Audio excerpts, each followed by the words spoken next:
नमस्कार। ये है कहानियों का अद्भुत संसार, किस्सा कहानियाँ जिनमें हम लिखते हैं खुद को। मैं हूँ ममता सिंह देवा और आपको सुना रही हूँ भीष्म साहनी जी की कहानी।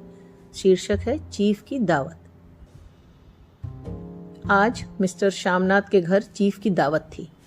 श्यामनाथ और उनकी धर्म पत्नी को पसीना पोंछने की फुर्सत न थी। पत्नी ड्रेसिंग गाउन पहने, उलझे हुए बालों का जूड़ा बनाए, मुंह पर फैली हुई सुर्खी और पाउडर को मले, और मिस्टर श्यामनाथ सिगरेट पर सिगरेट फूंकते हुए चीजों की फहरिस्त हाथ में थामे एक कमरे से दूसरे कमरे में आ जा रहे थे। आखिर 5 बजते बजते तैयारी मुकम्मल होने लगी। कुर्सियां, मेज, तिपाइयां, नैपकिन, फूल सब बरामदे में पहुंच गए। ड्रिंक का इंतजाम बैठक में कर दिया गया। अब घर का फालतू सामान अलमारियों के पीछे और पलंगों के नीचे छिपाया जाने लगा। तभी श्यामनाथ के सामने सहसा एक अड़चन खड़ी हो गई। माँ का क्या होगा? इस बात की ओर न उनका और न उनकी कुशल गृहिणी का ध्यान गया था। मिस्टर श्यामनाथ श्रीमती की ओर घूमकर अंग्रेजी में बोले, माँ का क्या होगा? श्रीमती काम करते करते ठहर गईं और थोड़ी देर तक सोचने के बाद बोली, इन्हें पिछवाड़े इनकी सहेली के घर भेज दो, रात भर बेशक वहीं रहें, कल आ जाएं। श्यामनाथ सिगरेट मुंह में रखे सिकुड़ी आंखों से श्रीमती के चेहरे की ओर देखते हुए पल भर सोचते रहे। फिर सिर हिलाकर बोले, नहीं, मैं नहीं चाहता कि उस बुढ़िया का आना जाना यहां फिर से शुरू हो। पहले ही बड़ी मुश्किल से बंद किया था। माँ से कहें कि जल्दी ही खाना खा के शाम को ही अपनी कोठरी में चली जाएं। मेहमान कहीं 8 बजे आएंगे, इससे पहले ही अपने काम से निपट ले। सुझाव ठीक था, दोनों को पसंद आया। मगर फिर सहसा श्रीमती बोल उठी, जो वह सो गई और नींद में खर्राटे लेने लगी तो साथ ही तो बरामदा है जहां सब लोग खाना खाएंगे। तो इन्हें कह देंगे कि अंदर से दरवाजा बंद कर लें, मैं बाहर से ताला लगा दूंगा, या माँ को कह देता हूं कि अंदर जाकर सोए नहीं, बैठी रहें। और क्या? और जो सो गई तो डिनर का क्या मालूम कब तक चले? 11 बजे तक तो तुम ड्रिंक ही करते हो। श्यामनाथ कुछ खींच उठे, हाथ छटकते हुए बोले, अच्छी भली अब भाई के पास जा रही थी, तुमने यूं ही खुद अच्छा बनने के लिए बीच में टांग अड़ा दी। वाह, तुम माँ और बेटे की बातों में मैं क्यों बुरी बनूं? तुम जानो और वह जाने। मिस्टर श्यामनाथ चुप रहे। यह मौका बहस का न था, समस्या का हल ढूंढने का था। उन्होंने घूमकर माँ की कोठरी की ओर देखा। कोठरी का दरवाजा बरामदे में खुलता था। बरामदे की ओर देखते हुए झट से बोले, मैंने सोच लिया, और उन्हीं कदमों माँ की कोठरी के बाहर जा खड़े हुए। माँ दीवार के साथ चौकी पर बैठी दुपट्टे में मुंह सिर लपेटे माला जप रही थी। सुबह से तैयारी होती देखते हुए माँ का भी दिल धड़क रहा था। बेटे के दफ्तर का बड़ा साहब घर पर आ रहा है, सारा काम सुविधे से चल जाए। माँ, आज तुम खाना जल्दी खा लेना, मेहमान लोग 7:30 बजे आ जाएंगे। माँ ने धीरे से मुंह पर से दुपट्टा हटाया और बेटे को देखते हुए कहा, आज मुझे खाना नहीं खाना है बेटा, तुम तो जानते हो मांस मछली बने तो मैं कुछ नहीं खाती। जो भी हो, अपने काम से जल्दी निपट लेना। अच्छा बेटा। और माँ, हम लोग पहले बैठक में बैठेंगे, उतनी देर तुम यहाँ बरामदे में बैठना, फिर जब हम यहाँ आ जाएं तो तुम गुसल खाने के रास्ते बैठक में चली जाना। माँ आवाक बेटे का चेहरा देखने लगी, फिर धीरे से बोली, अच्छा बेटा। और माँ, आज जल्दी सो नहीं जाना, तुम्हारे खर्राटों की आवाज दूर तक जाती है। माँ लज्जित सी आवाज में बोली, क्या करूं बेटा, मेरे बस की बात नहीं है। जब से बीमारी से उठी हूं, नाक से सांस नहीं ले सकती। मिस्टर श्यामनाथ ने इंतजाम तो कर दिया, फिर भी उनकी उधेड़-बुन खत्म नहीं हुई।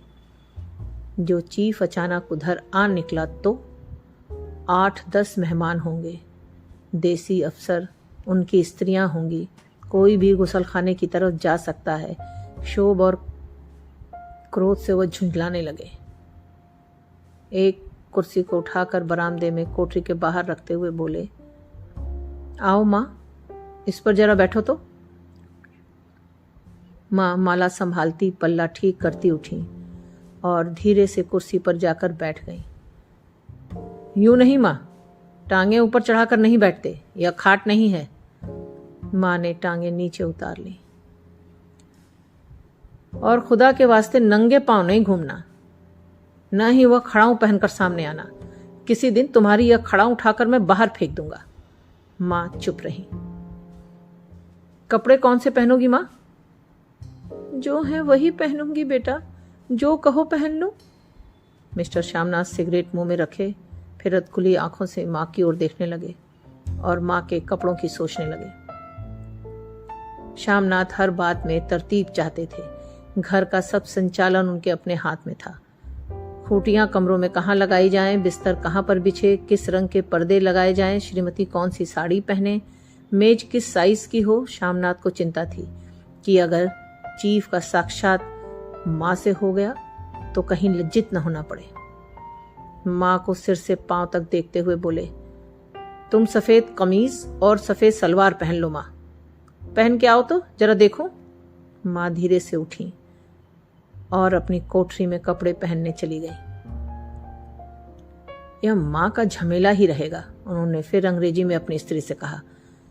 कोई ढंग की बात हो तो भी कोई कहे, अगर कहीं उल्टी सीधी बात हो गई, चीफ को बुरा लगा तो सारा मजा जाता रहेगा। माँ सफेद कमीज और सफेद सलवार पहनकर बाहर निकली। छोटा सा कद, सफेद कपड़ों में लिपटा छोटा सा सूखा हुआ शरीर, धुंधली आंखें, केवल सिर के आधे झड़े हुए बाल पल्ले की ओट में छिप पाए थे। पहले से कुछ कम कुरूप नजर आ रही थी। चलो ठीक है, कोई चूड़ियां वूड़ियां हो तो वह भी पहन लो, कोई हर्ज नहीं। चूड़ियां कहाँ से लाऊं बेटा, तुम तो जानते हो सब जेवर तुम्हारी पढ़ाई में बिक गए। यह वाक्य श्यामनाथ को तीर की तरह लगा। तिनक कर बोले, यह कौन सा राग छेड़ दिया माँ? सीधा कह दो नहीं है जेवर, बस। इसमें पढ़ाई लिखाई का क्या ताल्लुक है? जो जेवर बिका तो कुछ बनकर ही आया हूं, नीरा लंडूरा तो नहीं लौटाया। जितना दिया था उससे दुगना ले लेना। मेरी जीभ जल जाए बेटा, तुमसे जेवर लूंगी? मेरे मुंह से यूं ही निकल गया, जो होते तो लाख बार पहनती। 5:30 बज चुके थे। अभी मिस्टर श्यामनाथ को खुद भी नहा धोकर तैयार होना था। श्रीमती कब की अपने कमरे में जा चुकी थी। श्यामनाथ जाते हुए एक बार फिर माँ को हिदायत करते गए, माँ रोज की तरह गुमसुम बन के नहीं बैठी रहना। अगर साहब इधर आ निकले और कोई बात पूछे तो ठीक तरह से बात का जवाब देना। मैं न पढ़ी न लिखी बेटा, मैं क्या बात करूंगी? तुम कह देना माँ अनपढ़ है, कुछ जानती समझती नहीं, वह नहीं पूछेगा। 7 बजते बजते माँ का दिल धक धक करने लगा। अगर चीफ सामने आ गया और उसने कुछ पूछा तो वह क्या जवाब देंगी? अंग्रेज को तो दूर से ही देखकर घबरा उठती थी, यह तो अमरीकी है, न मालूम क्या पूछे। मैं क्या कहूंगी? माँ का जी चाहा कि चुपचाप पिछवाड़े विधवा सहेली के घर चली जाएं, मगर बेटे के हुक्म को कैसे टाल सकती थी। चुपचाप कुर्सी पर से टांगे लटकाए वहीं बैठी रही। एक कामयाब पार्टी वह है जिसमें ड्रिंक कामयाबी से चल जाए। श्यामनाथ की पार्टी सफलता के शिखर चूमने लगी। वार्तालाप उसी रौ में बह रहा था जिस रौ में गिलास भरे जा रहे थे। कहीं कोई रुकावट न थी, कोई अड़चन न थी। साहब को विस्की पसंद आई थी, मेम साहब को पर्दे पसंद आए थे, सोफा कवर का डिजाइन पसंद आया था, कमरे की सजावट पसंद आई थी। इससे बढ़कर क्या चाहिए? साहब तो ड्रिंक के दूसरे दौर में ही चुटकुले और कहानियां कहने लग गए थे। दफ्तर में जितना रौब रखते थे, यहाँ पर उतने ही दोस्त परवर हो रहे थे। और उनकी स्त्री काला गाउन पहने, गले में सफेद मोतियों का हार, सेंट और पाउडर की महक से ओत प्रोत कमरे में बैठी सभी देसी स्त्रियों की आराधना का केंद्र बनी हुई थी। बात बात पर हंसती, बात बात पर सिर हिलाती और श्यामनाथ की स्त्री से तो ऐसे बातें कर रही थी जैसे उनकी पुरानी सहेली हो। इसी रो में पीते पिलाते 10:30 बज गए। वक्त गुजरते पता ही न चला।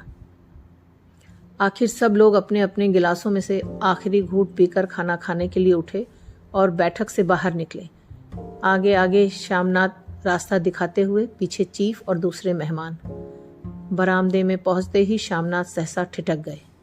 जो दृश्य उन्होंने देखा उससे उनकी टांगें लड़खड़ा गईं और क्षण भर को सारा नशा हिरन होने लगा। बरामदे में ऐन कोठरी के बाहर माँ अपनी कुर्सी पर ज्यों की त्यों बैठी थी, मगर दोनों पांव कुर्सी की सीट पर रखे हुए, और सिर दाएं से बाएं और बाएं से दाएं झूल रहा था, और मुंह में से लगातार गहरे खर्राटों की आवाज आ रही थी। जब सिर कुछ देर के लिए टेढ़ा होकर एक तरफ को थम जाता तो खर्राटे और भी गहरे हो उठते, और फिर जब झटके से नींद टूटती तो सिर फिर दाएं से बाएं झूलने लगता। पल्ला सिर पर से खिसक आया था और माँ के झरे हुए बाल आधे गंजे सिर पर अस्त व्यस्त बिखर गए थे। देखते ही श्यामनाथ क्रुद्ध हो उठे। जी चाहा कि माँ को धक्का देकर उठा दें और उन्हें कोठरी में धकेल दें, मगर ऐसा करना संभव न था। चीफ और बाकी मेहमान पास खड़े थे। माँ को देखते ही देसी अफसरों की कुछ स्त्रियां हंस दीं। इतने में चीफ ने धीरे से कहा, पुअर डियर। माँ हड़बड़ा कर उठ बैठी। सामने खड़े इतने लोगों को देखकर ऐसी घबराई कि कुछ कहते न बना। झट से पल्ला सिर पर रखती हुई खड़ी हो गई और जमीन को देखने लगी। उनके पांव लड़खड़ाने लगे और हाथों की उंगलियां थर थर कांपने लगी। माँ, तुम जाके सो जाओ। तुम क्यों इतनी देर तक जाग रही थी? और खिसियाई हुई नजरों से श्यामनाथ चीफ के मुंह की ओर देखने लगे। चीफ के चेहरे पर मुस्कुराहट थी। वह वहीं खड़े खड़े बोले, नमस्ते। माँ ने झिझकते हुए अपने में सिमटते हुए दोनों हाथ जोड़े, मगर एक हाथ दुपट्टे के अंदर माला को पकड़े हुए था, दूसरा बाहर। ठीक तरह से नमस्ते भी न कर पाई। श्यामनाथ इस पर भी खिन्न हो उठे। इतने में चीफ ने अपना दायां हाथ मिलाने के लिए माँ के आगे किया। माँ और भी घबरा उठी। माँ, हाथ मिलाओ। पर हाथ कैसे मिलाती? दाएं हाथ में तो माला थी। घबराहट में माँ ने बायां हाथ ही साहब के दाएं हाथ में रख दिया। श्यामनाथ दिल ही दिल में जल उठे। देसी अफसरों की स्त्रियां खिलखिलाकर हंस पड़ी। यूं नहीं माँ, तुम तो जानती हो दायां हाथ मिलाया जाता है, दायां हाथ मिलाओ। मगर तब तक चीफ माँ का बायां हाथ ही बार बार हिलाकर कह रहे थे, हाउ डू यू डू? कहो माँ, मैं ठीक हूँ, खैरियत से हूँ। माँ कुछ बड़बड़ाई। माँ कहती हैं मैं ठीक हूँ। कहो माँ, हाउ डू यू डू? माँ धीरे से सकुचाते हुए बोली, हाउ डू डू। एक बार फिर कहा उठा। वातावरण हल्का होने लगा। साहब ने स्थिति संभाल ली थी। लोग हंसने चहकने लगे थे। श्यामनाथ के मन का क्षोभ भी कुछ कुछ कम होने लगा था। साहब अपने हाथ में माँ का हाथ अब भी पकड़े हुए थे और माँ सिकुड़ी जा रही थी। साहब के मुंह से शराब की बू आ रही थी। श्यामनाथ अंग्रेजी में बोले, मेरी माँ गांव की रहने वाली हैं, उम्र भर गांव में रही हैं, इसलिए आपसे लजाती हैं। साहब इस पर खुश नजर आए। बोले, सच? मुझे गांव के लोग बहुत पसंद हैं। तब तो तुम्हारी माँ गांव के गीत और नाच भी जानती होंगी। चीफ खुशी से सिर हिलाते हुए माँ को टकटकी बांधे देखने लगे। माँ, साहब कहते हैं कोई गाना सुनाओ, कोई पुराना गीत, तुम्हें तो कितने ही याद होंगे। माँ धीरे से बोली, मैं क्या गाऊंगी बेटा, मैंने कब गाया है। वाह माँ, मेहमान का कहा तो कोई नहीं टालता। साहब ने इतना रीस से कहा है, नहीं गाओगी तो साहब बुरा मानेंगे। मैं क्या गाऊं बेटा, मुझे क्या आता है। वाह, कोई बढ़िया टप्पे सुना दो, दो पत्तरा नारा दे। देसी अफसर और उनकी स्त्रियों ने इस सुझाव पर तालियां पीटी। माँ कभी दीन दृष्टि से बेटे के चेहरे को देखती, कभी पास खड़ी बहू के चेहरे को। इतने में बेटे ने गंभीर आदेश भरे लिहाज में कहा, माँ। इसके बाद हाँ या ना का सवाल ही ना उठता था। माँ बैठ गईं और क्षीण दुर्बल लरसती आवाज में एक पुराना विवाह का गीत गाने लगी। हरियाणी माए, हरियाणी भेड़े, हरिया ते भागी भरिया है। देसी स्त्रियां खिलखिला के हंस उठी। 3 पंक्तियां गा के माँ चुप हो गई। बरामदा तालियों से गूंज उठा। साहब तालियां पीटना बंद ही न करते थे। श्यामनाथ की खीज प्रसन्नता और गर्व में बदल उठी थी। माँ ने पार्टी में नया रंग भर दिया था। तालियां थमने पर साहब बोले, पंजाब के गांव की दस्तकारी क्या है? श्यामनाथ खुशी में झूम रहे थे। बोले, ओ बहुत कुछ साहब, मैं आपको एक सेट उन चीजों का भेंट करूंगा। आप उन्हें देखकर खुश होंगे। मगर साहब ने सिर हिलाकर अंग्रेजी में फिर पूछा, नहीं, मैं दुकानों की चीज नहीं मांगता। पंजाबियों के घर में क्या बनता है? औरतें खुद क्या बनाती हैं? श्यामनाथ कुछ सोचते हुए बोले, लड़कियां गुड़ियां बनाती हैं और फुलकारियां बनाती हैं। फुलकारी क्या? श्यामनाथ फुलकारी का मतलब समझाने की असफल चेष्टा करने के बाद माँ को बोले, माँ, कोई पुरानी फुलकारी घर में है? माँ चुपचाप अंदर गई और अपनी पुरानी फुलकारी उठा लाई। साहब बड़ी रुचि से फुलकारी देखने लगे। पुरानी फुलकारी थी, जगह जगह से उसके तागे टूटे रहे थे और कपड़ा फटने लगा था। साहब की रुचि को देखकर श्यामनाथ बोले, यह फटी हुई है साहब, मैं आपको नई बनवा दूंगा। माँ बना देंगी। क्यों माँ? साहब को फुलकारी बहुत पसंद है, इन्हें ऐसी ही एक फुलकारी बना दोगी ना? माँ चुप रही, फिर डरते डरते धीरे से बोली, अब मेरी नजर कहाँ है बेटा, बूढ़ी आंखें क्या देखेंगी? मगर माँ का वाक्य बीच में ही तोड़ते हुए श्यामनाथ साहब को बोले, वह जरूर बना देंगी, आप उसे देखकर खुश होंगे। साहब ने सिर हिलाया, धन्यवाद किया और हल्के हल्के झूमते हुए खाने की मेज की ओर बढ़ गए। बाकी मेहमान भी उनके पीछे पीछे हो लिए। जब मेहमान बैठ गए और माँ पर से सबकी आंखें हट गईं, तो माँ धीरे से कुर्सी पर से उठी और सबसे नजरें बचाती हुई अपनी कोठरी में चली गई। मगर कोठरी में बैठने की देर थी कि आंखों में झल झल आंसू बहने लगे। वह दुपट्टे से बार बार उन्हें पोंछती, पर वह बार बार उमड़ आते, जैसे बरसों का बांध तोड़कर उमड़ आए हों। माँ ने बहुतेरा दिल को समझाया, हाथ जोड़े, भगवान का नाम लिया, बेटे के चिरायु होने की प्रार्थना की, बार बार आंखें बंद की, मगर आंसू बरसात के पानी की तरह जैसे थमने ही न आते। आधी रात का वक्त होगा। मेहमान खाना खाकर एक एक करके जा चुके थे। माँ दीवार से सटकर बैठी, आंखें फाड़े दीवार की ओर देखे जा रही थी। घर के वातावरण में तनाव ढीला पड़ चुका था।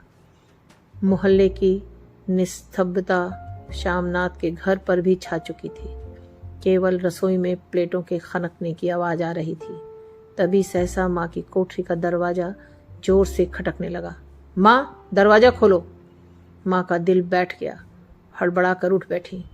क्या मुझसे फिर कोई भूल हो गई? माँ कितनी देर से अपने आप को कोस रही थी कि क्यों उन्हें नींद आ गई, क्यों भौंकने लगी। क्या बेटे ने अभी तक क्षमा नहीं किया? माँ उठी और कांपते हाथों से दरवाजा खोल दिया। दरवाजे खुलते ही श्यामनाथ झूमते हुए आगे बढ़ाए और माँ को आलिंगन में भर लिया। ओ अम्मी, तुमने तो आज रंग ला दिया। साहब इतना खुश हुआ है कि क्या कहूँ। ओ अम्मी, अम्मी। माँ की छोटी सी काया सिमटकर बेटे के आलिंगन में छिप गई। माँ की आंखों में से फिर आंसू आ गए। उन्हें पोंछती हुई धीरे से बोली, बेटा, तुम मुझे हरिद्वार भेज दो, मैं कब से कह रही हूँ। श्यामनाथ का झूमना सहसा बंद हो गया और उनकी पेशानी पर फिर तनाव के बल पड़ने लगे। उनकी बाहें माँ के शरीर पर से हट आई। क्या कहा माँ? यह कौन सा राग तुमने फिर छेड़ दिया? श्यामनाथ का क्रोध बढ़ने लगा। बोलते गए, तुम मुझे बदनाम करना चाहती हो ताकि दुनिया कहे कि बेटा माँ को अपने पास रख नहीं सकता।